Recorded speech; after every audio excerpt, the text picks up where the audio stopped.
नमस्कार दोस्तों, कैसे हैं आप सभी। मैं उम्मीद करता हूं आप सभी ठीक होंगे। मैं आपका अपना दोस्त संजीव सिंह एक बार फिर से स्वागत करता हूं कृथार्थ एकेडमी के इस प्लेटफॉर्म पर। तो चलिए दोस्तों, आज की कक्षा नंबर 44 क्लास नंबर 44 का शुभारंभ करते हैं। आज की अपनी कक्षा का पहला प्रश्न देखते हैं। देखिए क्या पूछा गया है। प्रश्न संख्या 881, क्वेश्चन नंबर 881। देखिए क्या पूछ रहा है। In which year battle of Wandiwash was fought between British and French.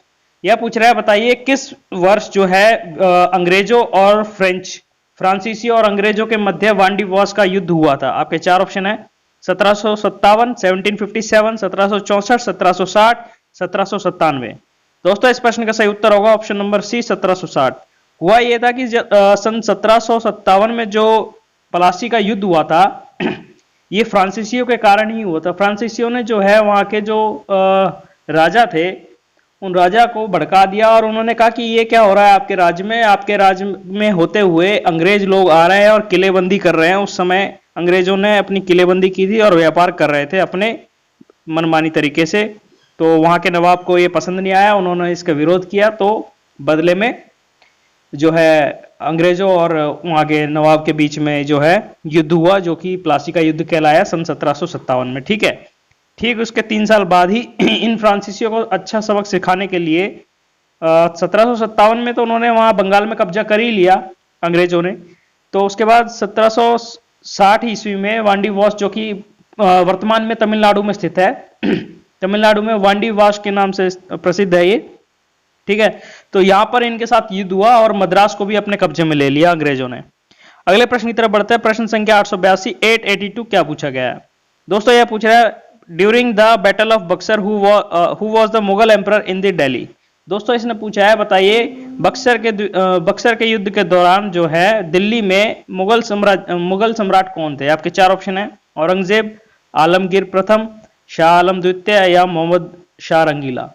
दोस्तों इस प्रश्न का सही उत्तर होगा ऑप्शन नंबर सी शाह आलम द्वितीय। जो शाह आलम द्वितीय है ये उस समय दिल्ली के आपके बक्सर के युद्ध के दौरान दिल्ली के मुगल सम्राट थे, जो कि आपके 3 राजा थे। आपके अवध के नरेश और मीर कासिम और ये शाह आलम द्वितीय। इन तीनों ने मिलकर जो है सन 1764 में 1764 में बक्सर का युद्ध हुआ था। ये पूछ सकता है आपसे।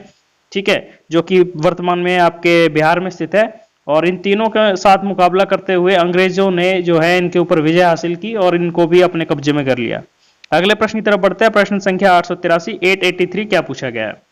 विच Indian leader leads from Allahabad during 1857 revolt. दोस्तों इसमें बहुत ही इंटरेस्टिंग प्रश्न है और काफी अच्छा टॉपिक है। इस टॉपिक से अक्सर आपसे एक टेबल है, उस टेबल के मुताबिक आपसे क्वेश्चन कहीं से भी घुमा फिरा के पूछ सकता है। उस टेबल के अंतर्गत क्या आता है, देखिए पहले इस प्रश्न के ऊपर बात कर लेते हैं। इसमें पूछा गया, बताइए सन 1857 की जो पहली भारत की क्रांति हुई थी उस समय इलाहाबाद से कौन से नेता जो है नेतृत्व कर रहे थे। आपके चार ऑप्शन है बेगम हजरत महल, कुंवर सिंह, अजीमुल्ला, लियाकत अली। दोस्तों इस प्रश्न का सही उत्तर होगा option number D Liaquat Ali, जो थे इलाहाबाद से यहाँ हमारे भारतीयों का नेतृत्व कर रहे थे। जबकि आपकी जो बेगम हजरत महल है ये हमारे आपके लखनऊ से जो है नेतृत्व कर रही थी। जबकि कुंवर सिंह जो है ये आपके जगदीशपुर, जो कि आपके वर्तमान में बिहार में स्थित है, जगदीशपुर से नेतृत्व कर रहे थे। ठीक है। इसी प्रकार से वो पूरी की पूरी टेबल है। जैसे आपसे कानपुर से पूछ सकता है कि बताइए कानपुर से कौन से हमारे जो नेता हैं वो नेतृत्व कर रहे थे। तो कानपुर से थे आपके तात्या टोपे और ये झांसी की रानी के जो पिताजी कहे जाते हैं, तात्या टोपे और उनके सन्नाना साहिब, इनके साथ। ठीक है। अगले प्रश्न की तरफ बढ़ते हैं। प्रश्न संख्या 884, 884 क्या पूछा गया है। Which Indian ruler is known as Sandrocottus. दोस्तों ये बहुत ही आपका इंटरेस्टिंग क्वेश्चन है। इसमें क्या है, इस प्रकार के जो क्वेश्चंस होते हैं, जो पुराने जमाने में राजाओं को उपाधियां दी जाती थी या सरनेम दिए जाते थे या किसी की तुलना में समतुल्य कोई उपाधि दी जाती थी, वो बहुत ही इंपॉर्टेंट है। ठीक है। ऐसे ही एक उपाधि थी जो कि ग्रीक राइटर मेगास्थनीज ने दी थी। ये मैंने आपको हिंट दे दिया थोड़ा इस प्रश्न के अंदर। ग्रीस के जो एक लेखक था उसने बताइए किस भारतीय राजा को सेंट्रोकोट्स की उपाधि दी थी। आपके चार ऑप्शन है बिंदुसार, चंद्रगुप्त मौर्य, अशोक या समुद्रगुप्त। दोस्तों इस प्रश्न का सही उत्तर होगा option number B Chandragupta Maurya. ये जो है आपके मेगास्थनीज है जो कि चंद्रगुप्त मौर्य के काल में आए थे। ठीक है। चंद्रगुप्त मौर्य बने थे 323 इसमें 330 ईसा पूर्व में बने थे राजा, ठीक है। तो उस समय 326 के आसपास जो है, सॉरी 323 320 या 19 के आसपास जो है ये आपके भारत आए थे। और इनकी जो किताब है मेगास्थनीज की इंडिका, काफी फेमस किताब है, ठीक है। अगले प्रश्न की तरफ बढ़ते हैं। प्रश्न संख्या 885 885, ये क्या पूछ रहा है? Which sky why sky appears blue? ये एक विज्ञान का बहुत महत्वपूर्ण प्रश्न है और ये एक तरह का आपके एप्लीकेशन समझ लीजिए या किसी चीज का प्रयोग समझ लीजिए। विज्ञान का किसी चीज पर किस तरीके से प्रयोग होता है या कौन सा सिद्धांत काम करता है, इसके ऊपर संबंधित ये एक ऐसा प्रश्न पूछा गया है। इसमें पूछ रहा है, बताइए हमें आकाश नीला क्यों दिखाई देता है? आपके चार ऑप्शन है: due to dispersion of light, due to scattering of light, due to diffraction of light या due to refraction of light.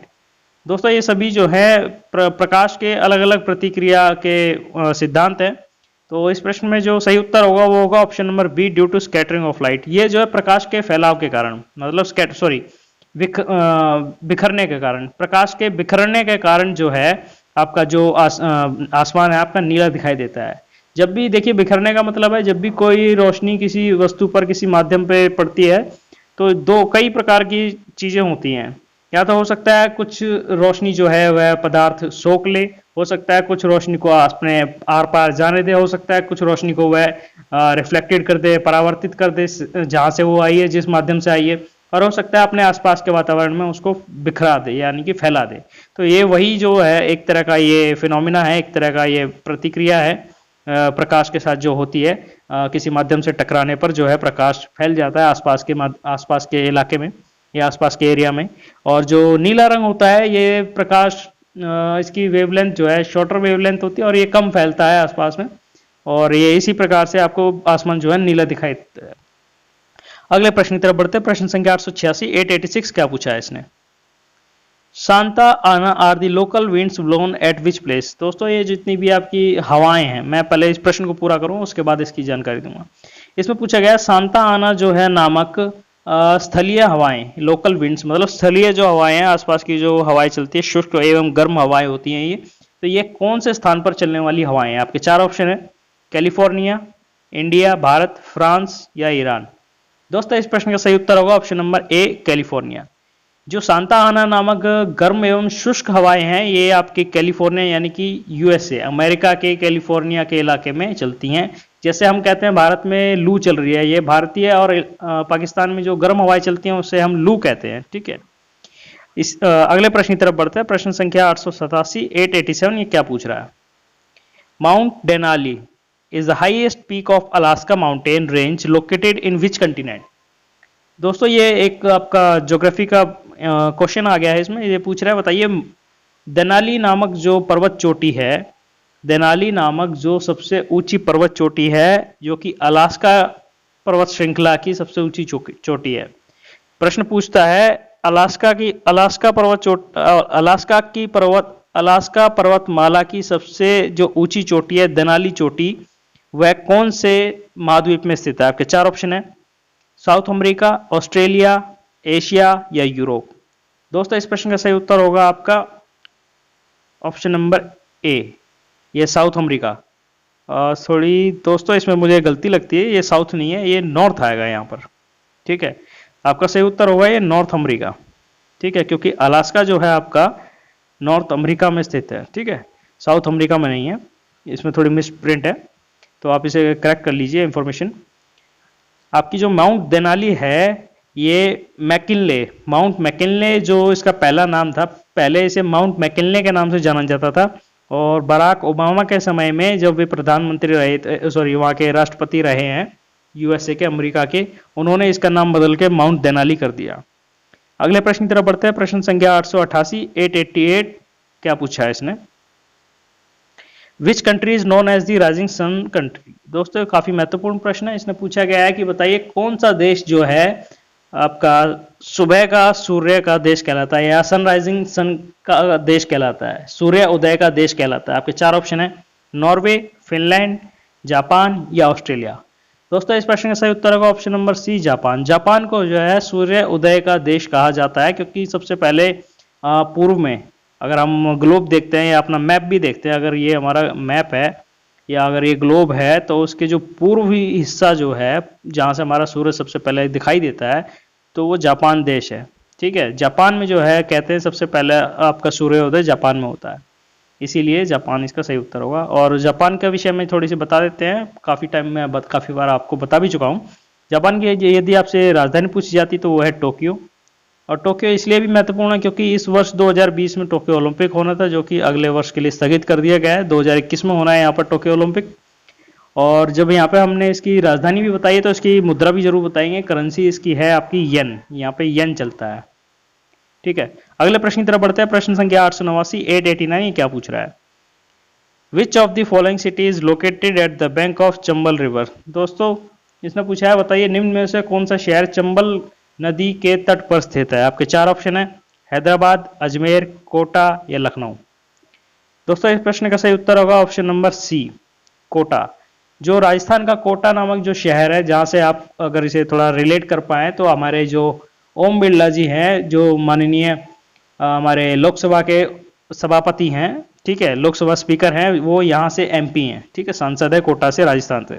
तो वही जो कोटा है, और एक और जो कोटा जो है आपका यहाँ पर सबसे ज़्यादा इंजीनियर्स की जो कोचिंग्स वगैरह होती हैं, इंजीनियर्स जो सबसे ज़्यादा निकलते हैं वो कोटा में होती है। सारी कोचिंग कोटा में, मेडिकल की और इंजीनियरिंग की सबसे ज़्यादा कोचिंग कोटा में होती है। तो यही जो कोटा शहर है आपका चंबल नदी के किनारे स्थित है। ठीक है, यदि आपसे हैदराबाद के विषय में पूछा जाता है कि बताइए हैदराबाद कौन सी नदी के किनारे स्थित है, तो मैं आपको पहले भी करा चुका हूँ, यह मूसी नदी के किनारे स्थित है। ठीक है, मूसी नदी के किनारे कौन सा शहर स्थित है? वो होगा हैदराबाद। यदि आपसे अजमेर के विषय में पूछा जाता है, ये भी मैं आपको करा चुका हूँ, तो अजमेर जो है आपका लूनी नदी के किनारे स्थित है, लूनी नदी के तट पर स्थित है। ठीक है, वहीं आपका अगर लखनऊ के विषय में पूछता है, अभी तक पूछा नहीं गया है लेकिन पूछ सकता है, बताइए लखनऊ कौन सी नदी के किनारे स्थित है? तो यह है आपका गोमती नदी के किनारे स्थित है। ठीक है, गोमती नदी। चलिए दोस्तों अगले प्रश्न की तरफ बढ़ते हैं। प्रश्न संख्या 890 890 क्या पूछा गया है? Idukki project is related to which river? काफी महत्वपूर्ण प्रश्न है क्योंकि ये इडुक्की प्रोजेक्ट और इडुक्की बांध मोस्ट काफी रिपीटेडली साउथ इंडिया का एक प्रोजेक्ट है। मैं आपको थोड़ा हिंट दे रहा हूं इसके अंदर। तो वही पूछा है, बताइए जो इडुक्की परियोजना है वह कौन सी नदी पर स्थित है? आपके चार ऑप्शन है, कावेरी, कृष्णा, पेरियार या पेन्नार। दोस्तों इस प्रश्न का सही उत्तर होगा ऑप्शन नंबर सी, पेरियार। यह जो आपकी पेरियार नदी पर स्थित है, और पेरियार नदी आपकी केरल से होती हुई निकलती है। ठीक है, केरल से बहती है पेरियार नदी, जिसके ऊपर आपका इडुक्की प्रोजेक्ट कह सकते हैं, इडुक्की बांध कह सकते हैं, दोनों के दोनों आपके पेरियार नदी पर स्थित है। ठीक है, ठीक है। और कावेरी के विषय में अगर पूछेगा, कावेरी का ओरिजिन कहाँ है, ओरिजिन स्टेट क्या है, तो वह कर्नाटक है। और इसका कहाँ जाकर मिलती है, ये आपके बंगाल की खाड़ी में जाकर मिलती है। अगले प्रश्न की तरफ बढ़ते हैं। प्रश्न संख्या 891 891 क्या पूछा गया है? परम 8000 इज अ डैश। दोस्तों काफी इंपॉर्टेंट प्रश्न है ये, आज के जितने भी प्रश्न लिए गए हैं काफी महत्वपूर्ण प्रश्न है ये।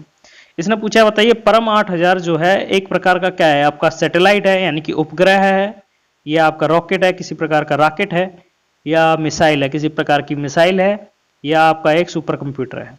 दोस्तों इस प्रश्न का सही उत्तर होगा ऑप्शन नंबर डी, यह एक प्रकार का सुपर कंप्यूटर है। अभी पिछले हमने अपने एक सेशन में देखा था, हमने यहाँ परम की जगह आपसे पूछा था अनुपम। अनुपम नामक क्या चीज है? ठीक है, अनुपम के विषय में पूछा गया था आपसे। अनुपम भी आपका एक सुपर कंप्यूटर है जो कि आपके BARC Bhabha atomic and research centre जो है दिल्ली बॉम्बे ट्रॉम्बे में स्थित है, महाराष्ट्र में। वहाँ इसको आपके न्यूक्लियर रिएक्टर की जितनी कैलकुलेशंस वगैरह हैं उसके लिए इसका निर्माण किया गया था।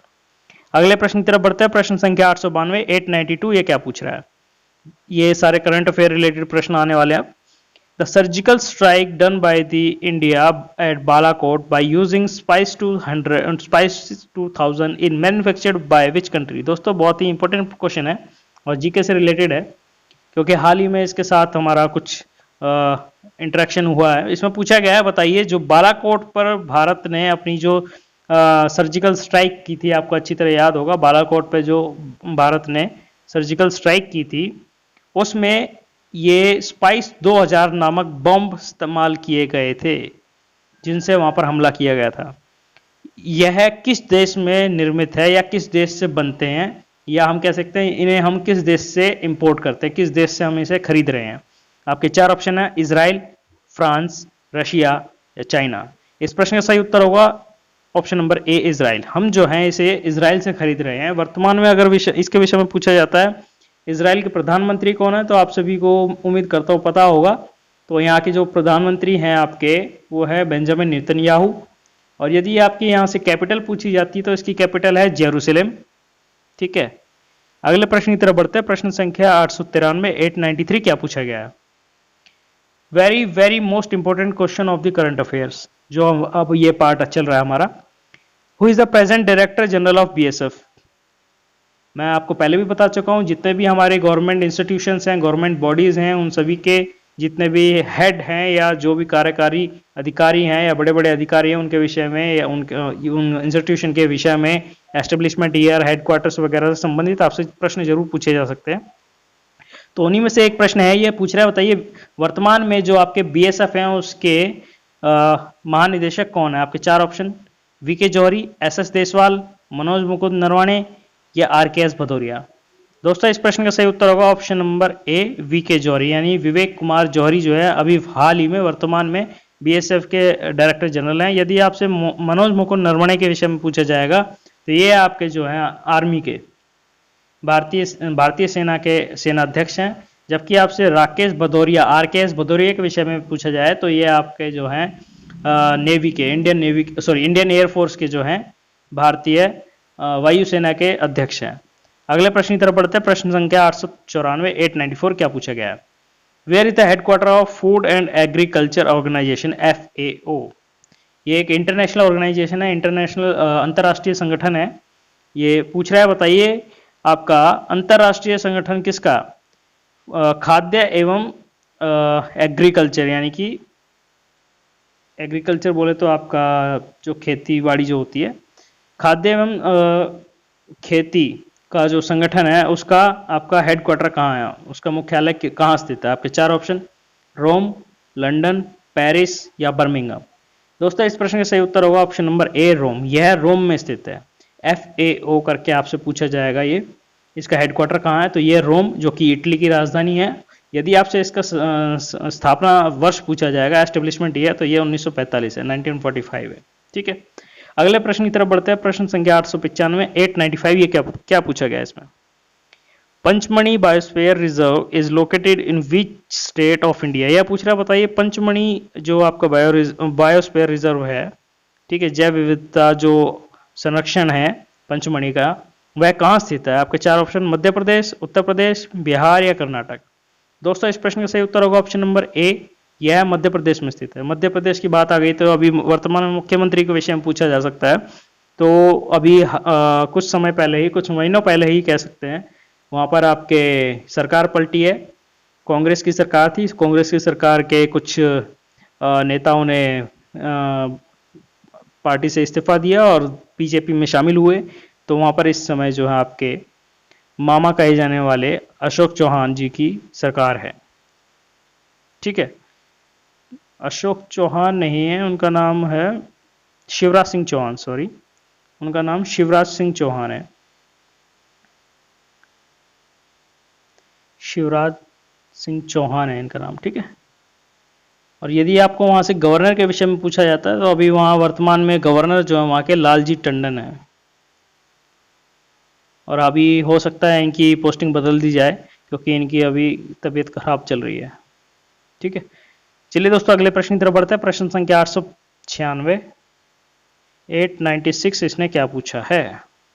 यह पूछ रहा है who is the present governor general of Bihar. देखिए मैं आपको पहले बता चुका हूं, जब भी आप कभी किसी राज्य के विषय में पढ़ते हैं तो वहाँ के मुख्यमंत्री, वर्तमान की सरकार और वर्तमान के वहाँ के करंट अफेयर से जरूर आप अवगत रहें। ठीक है, और वहाँ के गवर्नर के विषय में जरूर पता होना चाहिए आपको। तो यह पूछ रहा है बताइए वर्तमान में बिहार के राज्यपाल कौन है? आपके चार ऑप्शन, लालजी टंडन, आनंदीबेन पटेल, देवव्रत आर्य या फगू चौहान। दोस्तों इस प्रश्न का सही उत्तर होगा ये option number D, Fagu Chauhan जो है भारत के वर्तमान में बिहार के वर्तमान में राज्यपाल हैं। जबकि आपसे मुख्यमंत्री तो आप सभी जानते होंगे नीतीश राज जी हैं। ठीक है, और यदि आपसे पूछा जाता है ये लालजी टंडन जी के विषय में अभी मैंने पीछे बताई दिया, ये एमपी के गवर्नर है, एमपी के राज्यपाल हैं। आनंदीबेन पटेल जो हैं वर्तमान में अभी यूपी के राज्यपाल हैं, जबकि देवव्रत आर्य जो हैं आपके गुजरात के वर्तमान में राज्यपाल है। अगले प्रश्न की तरफ बढ़ते हैं। प्रश्न संख्या 897 897 क्या पूछा गया है? समुद्र शक्ति। दोस्तों ये पूछ रहा है, बताइए समुद्र शक्ति joint military exercise between the India and which country. ये एक प्रकार का संयुक्त सैन्य अभ्यास है।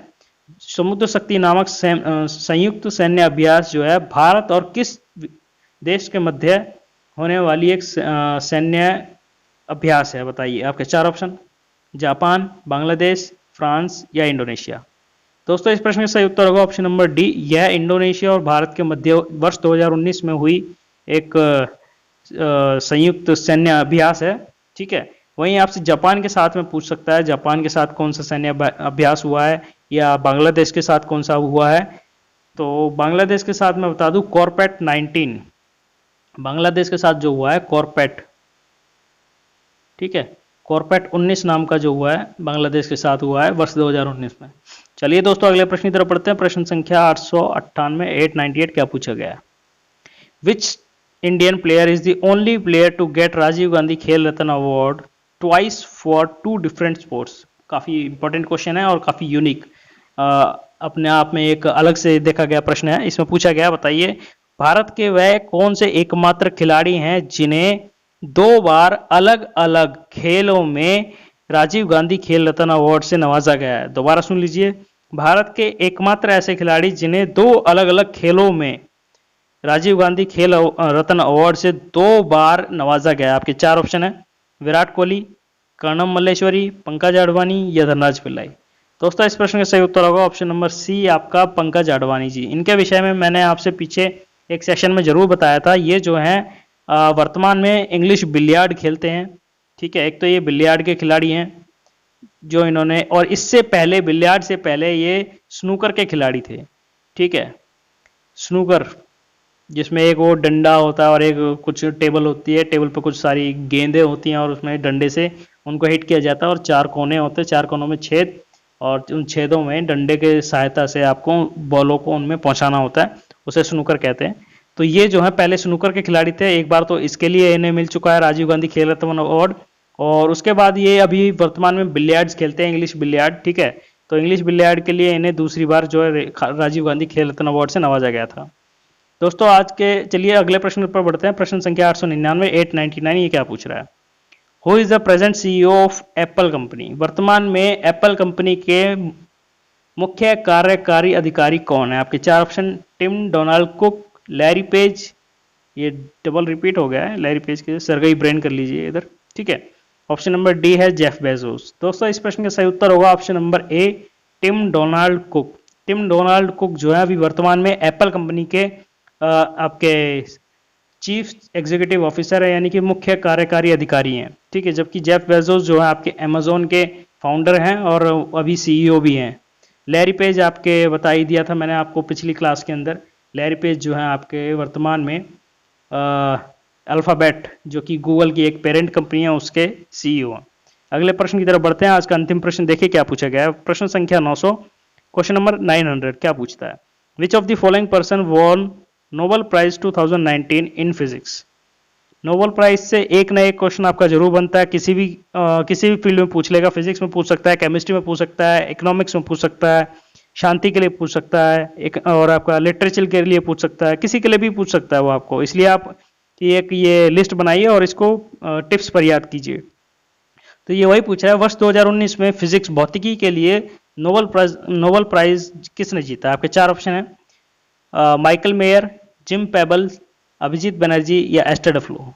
दोस्तों ये थोड़ा सा ट्रिकी क्वेश्चन है, मैंने इसमें थोड़ा कुछ ऑप्शंस के साथ खेल खेला है। तो बताइए आपका इसका सही प्रश्न क्या होगा, सही उत्तर क्या होगा? इस प्रश्न का सही उत्तर होगा option number A, Michael Meyer, और option number B, Jim Peebles. ये दोनों ही ऑप्शन ए और दोनों बी, इन दोनों को संयुक्त रूप से यानी कि ज्वाइंटली दोनों को नोबेल प्राइज से नवाजा गया है। जबकि आपके जो ऑप्शन नंबर सी और ऑप्शन नंबर डी है, ये भी ज्वाइंट, इन दोनों को ज्वाइंट नोबेल प्राइज मिला है इकोनॉमिक्स के लिए। ये अभिजीत बनर्जी जो है भारतीय मूल के हैं, जबकि इनकी पत्नी जो है एस्टर डफ्लो, इनको अर्थशास्त्र के अंदर, इकोनॉमिक के अंदर जो है नोबेल प्राइज 2019 में नवाजा गया है। तो चलिए दोस्तों, उम्मीद करता हूँ आज का सेशन आप सभी लोगों को बहुत पसंद आया होगा। यदि आपको यह सेशन काफ़ी अच्छा लगा हो तो प्लीज़ इसे लाइक कीजिए, दोस्तों के साथ शेयर कीजिए। और यदि इस वीडियो को हमारे चैनल के माध्यम से पहली बार देख रहे हो तो हमारे चैनल को प्लीज़ सब्सक्राइब कीजिए और साथ में दिखने वाले घंटी के बेल आइकन को दबाना ना भूलें और उसमें ऑन करते ही ऑल नोटिफिकेशंस के बटन को ज़रूर दबाएं ताकि आपको डेली क्लासेस की नोटिफिकेशंस मिलती रहें, आपके आने वाले समय में एक भी एग्जाम्स मिस ना हो और आप अपनी तैयारी को एक बेहतर रूप दे पाएं, बहुत बेहतर ढंग से तैयार कर पाएं। तो चलिए दोस्तों, आज की कक्षा का यही अंत करते हैं हम। जय हिंद, जय भारत, धन्यवाद, वंदे मातरम।